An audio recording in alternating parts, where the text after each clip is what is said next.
La primera reforma que el próximo gobierno tendrá que enfrentar con voluntad y capacidad política es sin lugar a dudas una reforma fiscal. El punto de partida de la acción eficaz de un gobierno requiere contar con los suficientes recursos de manera estable y a largo plazo para asegurar, en primer lugar, la provisión de servicios públicos fundamentales para los trabajadores, la clase media y las familias de nuestro país. Con mucha satisfacción veo cómo lo que plantea mi amigo Emilio pues es muy consistente con lo que está haciendo el gobierno. Y quiero verlo de esta manera, como un reconocimiento a lo que hemos hecho en estos últimos 12 años desde el gobierno del PAN. Mencionaba de una reforma hacendaria que nos dé los recursos suficientes para enfrentar los retos que tiene nuestro país. Pues eso lo hemos hecho. Se ha aumentado la recaudación tributaria en esta administración como nunca antes, 1.4% del PIB. Y no solo con 2 reformas hacendarias que muestran la responsabilidad, pues no solo de este gobierno, sino también de las fuerzas representadas en el Congreso para dotar de los recursos suficientes a nuestro país, sino también ampliando la base de tributación como nunca antes. Tan solo en el 2003 había 9 millones de contribuyentes en México y hoy hay 38 millones de contribuyentes en México. Y únicamente para cerrar, quiero decir, dado que al PRD le tocó estar hasta el final, que nos gustaría que nos vaya explicando cómo le va a hacer. Él habló de dudas en la capacidad de ejecución, pues no hay más dudas que las que yo tenga con respecto a la capacidad de ejecución de su candidato y de mi colega Rogelio Ramírez de la O con respecto a lo que van a hacer con la economía mexicana. Y bueno, la historia del PRD respecto a las reformas habría que revisar simplemente esta legislatura. Nosotros estamos convencidos que en 2008, después de que se hizo la gran reforma penal, hacía falta transitar, sacar el Código Federal de Procedimientos Penales. Tenemos que cambiar este sistema de justicia para mandar un mensaje a los inversionistas de que pueden venir a este país. Nos tardamos 2 años tratando de procesar este Código de Procedimientos Penales y el PRD no nos dejó transitar. El PRD tomaba las tribunas, nos impidió cambiar un sistema, todo un sistema que era acusatorio, que era inquisitorio, a un verdadero sistema de justicia para este país. La reforma más importante del sistema penal no la pudimos concluir por culpa del PRD. ¿De qué habla el PRD cuando nos dice de las reformas? Y plantear con toda claridad qué es lo que está en juego el 1 de julio de este año. Los mexicanos vamos a elegir entre continuar avanzando con certidumbre, crecimiento, empleo, con una clase media que cada vez y con mucho esfuerzo y mucho sacrificio se va consolidando, conformando su patrimonio, con inversión, con recursos para inversión social y para inversión física, y que al final de cuentas todo esto y poco a poco y con mucho esfuerzo siga aumentando el bienestar de las familias. O nos enfrentamos a regresar al pasado, a un pasado que ya nos quebró muchas veces, a un pasado que conocemos donde se perdieron el patrimonio de muchas familias, y un pasado caracterizado por una conducción económica errática, que espanta a la inversión, que nos endeude, que ocasione que nuestros ingresos y nuestro poder adquisitivo poco a poco se vayan perdiendo, como sucedió en el pasado, que nuestra moneda pierda valor, que se cancelen oportunidades para muchas generaciones de jóvenes. Eso es lo que está en juego el 1 de julio del año 2012. México hoy es una potencia exportadora, compite con China. México hoy es capaz de colocar sus productos, que dicho sea de paso, son productos de altísima tecnología en mercados muy competitivos. Y eso ha sido posible porque hemos podido invertir en infraestructura como nunca antes. Invertimos en carreteras como también nunca antes. Hoy, en estos 3 años, los primeros 3 años de gobierno se construyeron 15,000 kilómetros de carreteras y al final de la administración vamos a estar cerca de los 22,000. Una cifra probablemente el triple de lo que se construyó en el pasado. Se han construido y se invierte 7 veces más en infraestructura hospitalaria que en el pasado.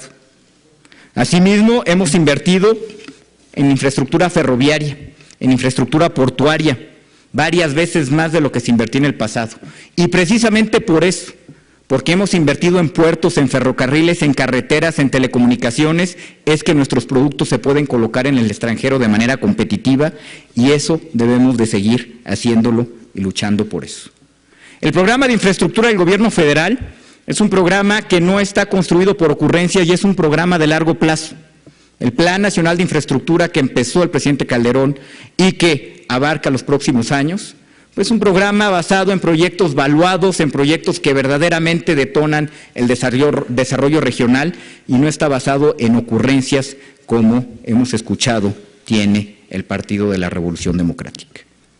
El PAN está por las reformas estructurales que necesita México, por una reforma laboral que verdaderamente le dé oportunidades de empleo a las mujeres y a los jóvenes.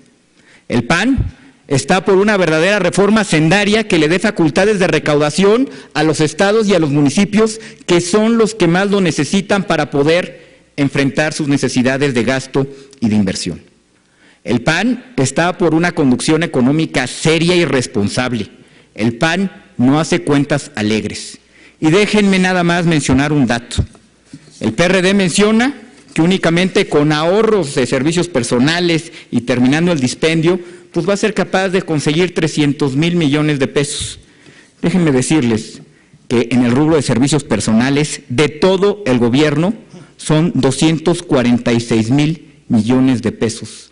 Ni aunque corrieran a todos los servidores públicos o todos los servidores públicos trabajaran gratis, le alcanzaría para juntar los 300,000 millones de pesos. Y eso es un único ejemplo de los muchos que hay, donde verdaderamente la propuesta del PRD carece de pies ni cabeza. Y en este momento es mucho lo que está en juego, no demos un salto al vacío. Si queremos pensar en el futuro, no cabe duda que tenemos que hacer un diagnóstico preciso de dónde estamos parados. Y lo hemos dicho en todos los foros. Si bien no estamos en el país que todos anhelamos y somos los primeros en reconocerlo de todo lo que falta por avanzar, sí estamos mejor que hace tan solo 12 años. Y ese diagnóstico es importante para poder plantearnos el camino hacia adelante. Y decir que en estos años se ha construido infraestructura que nunca antes se había podido construir, la Mazatlán-Durango, por ejemplo, que dormía el sueño de los justos en las administraciones pasadas, está a punto de terminarse una obra de infraestructura como nunca antes. Se ha invertido en los puertos de Guaymas, Mazatlán, Puerto Vallarta, Lázaro Cárdenas, Altamira, Manzanillo, Veracruz, Coatzacoalcos, Tuxpan, Salina Cruz. Es decir, que hay avance importante, se ha mejorado la infraestructura aeroportuaria también de manera muy notable. Y mencionar también que bueno, pues ciertamente este veranito, que qué bueno que lo reconozcan, que tenemos, pues yo prefiero tener este veranito a los largos inviernos que nos ocasionaron los gobiernos del PRI en los 80s y los 90s. Eran inviernos muy rudos, muy fríos, y ya que hacían referencias a Rusia, bueno, pues parecidos probablemente a los siberianos. Decirle al representante del PRD que tenga la certeza que conozco mejor que él cómo funcionan los mercados cambiarios, porque he sido actor relevante y responsable de la política cambiaria de este país y conozco perfectamente cómo funciona. Y quiero decirle que el peor momento del peso la semana pasada, con toda la tendencia y con todas las consideraciones que él hizo, el peor momento, y así lo menciona el periódico, lástima que esté en inglés, voy a tratar de hacer un esfuerzo por traducirlo. El peso mexicano llegó a su peor momento el jueves, después de que una encuesta muy influyente mostró que el candidato de la izquierda para la elección presidencial estaba ganando terreno. Y luego cita las opiniones de varios expertos ejecutores de los mercados cambiarios, donde también dice que a partir de ese momento van a seguir más de cerca lo que pasa en las elecciones en México y muestra una gran preocupación por lo que está pasando ahí. De manera que sí tiene relevancia, los mercados sí descuentan y sí entienden que México lo último que quiere y lo último que le conviene es regresar a un pasado irresponsable que nos puede llevar a perder todo lo que hemos ganado, que nos puede llevar a que las familias pierdan sus patrimonios, a cancelar las oportunidades para muchos mexicanos que día a día se esfuerzan y luchan por salir adelante. Hoy el elector, el ciudadano que acudirá a las urnas el 1 de julio, tiene una decisión con respecto a las perspectivas económicas de nuestro país. Podrá evaluarlas a partir de los indicadores macroeconómicos, estar satisfecho con la continuidad en el modelo económico porque hay baja inflación, hay una relativa estabilidad del peso. México es considerado a nivel internacional como un actor responsable en el manejo de sus finanzas públicas. Bueno, agradezco que al menos se reconozca que en estas administraciones, en estos 12 años, hemos tenido estabilidad económica, que de por sí es un gran avance y un gran logro, porque estabilidad económica en México no es algo por lo cual nos caracterizamos, lo agradezco. Pero también mencionar que en lo que verdaderamente importa, en las condiciones de vida de los mexicanos, hemos avanzado también notablemente. No hay un solo indicador de bienestar social que no haya mejorado en estos últimos 12 años. Y están los datos del INEGI. Hoy en México 9 de 10 casas tienen energía eléctrica, tienen agua potable, tienen drenaje, tienen algún electrodoméstico. Estamos cerca de la cobertura universal en salud gracias al Seguro Popular. Tenemos cobertura universal para niños de educación primaria y estamos avanzando notablemente en la cobertura en educación superior y en educación media superior. En fin, que hemos hecho y hemos avanzado en las cosas que verdaderamente importan y por supuesto que falta mucho por hacer y por eso tenemos que luchar y defender lo que hemos avanzado con estabilidad, con orden. Hablan de crecer al 6% y no dicen cómo. México, en los últimos 32 años, únicamente ha tenido, si mal no recuerdo, 3 años cuando hemos crecido a más del 5%. El crecimiento económico, y ahí me parece que muestran su falta de preparación para el cargo al cual aspiran, que es ser secretario de Hacienda, no se logra de facto ni por decreto ni diciendo que van a crecer al 6%. Se logra haciendo reformas estructurales en este país que no las hemos tenido y es necesario seguir luchando porque las tengamos. Así se logra un crecimiento económico del 6%, con mercados laborales competitivos, con mercados de telecomunicaciones competitivos, con una infraestructura en programas que verdaderamente atienden al desarrollo regional del país y no a ocurrencias. Porque ahora creo que todos podemos ver con extrema claridad que la propuesta supuestamente radical y diferente en materia económica de Andrés Manuel López Obrador se reduce a una sola acción: despedir trabajadores del servicio público, despedir maestros, despedir trabajadores de los hospitales, despedir secretarias, despedir conserjes, despedir mensajeros, despedir funcionarios medio y de alto nivel.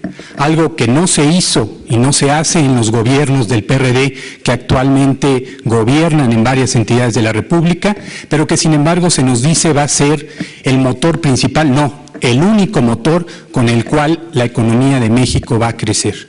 Creo que lo único completamente acertado que ha hecho Rogelio en esta mañana es describir el proyecto de López Obrador como un proyecto radicalmente distinto. Y en el radical es donde creo que todos debemos de prestar especial atención. Muestra una ignorancia absoluta de lo que ha pasado en la economía mundial en estos últimos años. Ahora resulta que México se ha visto beneficiado pues por la bonanza económica a nivel mundial. Por Dios, que lean los periódicos y vean la profunda crisis económica en la que está metido el mundo desde el año 2008. No veo cómo nosotros nos podamos ver beneficiados de esto. Los precios altos del petróleo, pues que lea la ley y que vea los reportes de finanzas públicas que emite la Secretaría de Hacienda para que vea que todos los recursos excedentes del petróleo se van a fondos de estabilización de Pemex, de las entidades federativas para la construcción de infraestructura. Dice que maquilamos y no tenemos valor agregado. Bueno, México es el principal destino de la industria aeroespacial en el mundo. Fabricamos turbinas, diseñamos motores, aviones, tableros electrónicos, computadoras. Si eso no tiene valor agregado, pues desconozco que sea lo que tenga valor agregado. Menciona también que ha aumentado el gasto corriente de manera desmedida en estos gobiernos. Mencionarle que los servicios personales, de ser el 44% del gasto corriente, pasó a ser el 31%. Decirle también que los servicios personales relacionados a dependencias que no tienen que ver con seguridad nacional disminuyó en estos últimos 12 años. Me preocupa que no les salga la aritmética. Me preocupa que van a tomar decisiones medulares con un diagnóstico tan pobre de lo que pasa en México, de lo que ha sido México y de lo que está pasando en el entorno mundial. Por eso su candidato sigue siendo una amenaza para las familias mexicanas y la construcción de un patrimonio.